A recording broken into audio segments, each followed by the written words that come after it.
ప్రభువైన యేసుక్రీస్తు నామములో మీకు సమాధానం కలుగును గాక. షలోమ్. ఈ ఉదయకాల సమయం కొరకు కీర్తనలు 28వ అధ్యాయము 2వ వచనంలో కింది మాట నేను మీకోసం జ్ఞాపకం చేస్తాను. నా విజ్ఞాపన ధ్వని ఆలకింపుము. దేవుని నామానికి స్తోత్రం కలుగును గాక. ఎప్పుడు నేనే ఒక మాట చెప్తుంటానండి, సమయం లేదు కనుక ఆ వచనం అంతా చదవడానికి అవకాశం లేదు. దయచేసి మీరు సమయం తీసుకొని చదవాలని దేవుని సేవకులుగా మనవి చేస్తూ ఉన్నాను.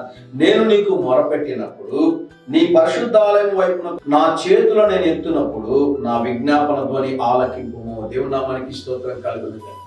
మనం చేసే ప్రతి ప్రార్థన దేవుడు వింటాడని దేవుని సేవకులుగా తెలియజేస్తున్నాను. బైబిల్లో అనేక రకములైనటువంటి ప్రార్థనల గురించి నేను తెలియజేశాను. చేతులు రెండు పైకెత్తి ప్రార్థన చేసేది ఏంటి అంటే, కంప్లీట్ గా సంపూర్తిగా మనల్ని మనము దేవుని సన్నిధిలో సమర్పించుకోవడం. ఇంగ్లీష్ లో చెప్పాలి అంటే సరెండర్ అవ్వడము. మీరు ఎప్పుడైనా చేతుల పైకెత్తి ప్రార్థన చేశారా?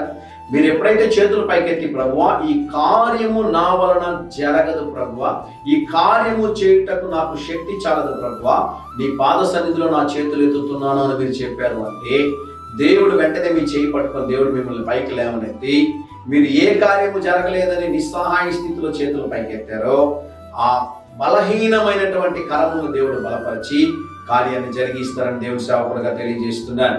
ఏవైనా కార్యాలు జరగలేదనుకోండి, వెళ్ళి దేవుని సన్నిధిలో మోకాలు ఉండండి, రెండు చేతులు పైకెత్తండి. ప్రభువా నీవు తప్ప నాకు వేరే ఆధారం లేదు ప్రభువా, నా చేయి పట్టుకో ప్రభువా అని పేతురు వల్ల మీరు కూడా ప్రార్థన చేయగలిగి ప్రభు మిమ్మల్ని పట్టుకొని పైకి లేవని ఏ కార్యం జరగాలని ఎదురు చూస్తున్నారు, ఆ కార్యంలో దేవుడు మీకు జయమును అనుగ్రహిస్తారు. ధైర్యంగా ఈ దినాన్ని ఎదుర్కోండి.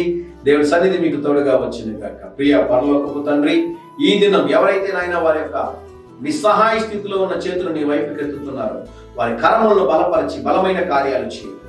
యేసు నామములో ప్రార్థిస్తున్నాము తండ్రి. ఆమేన్, ఆమేన్.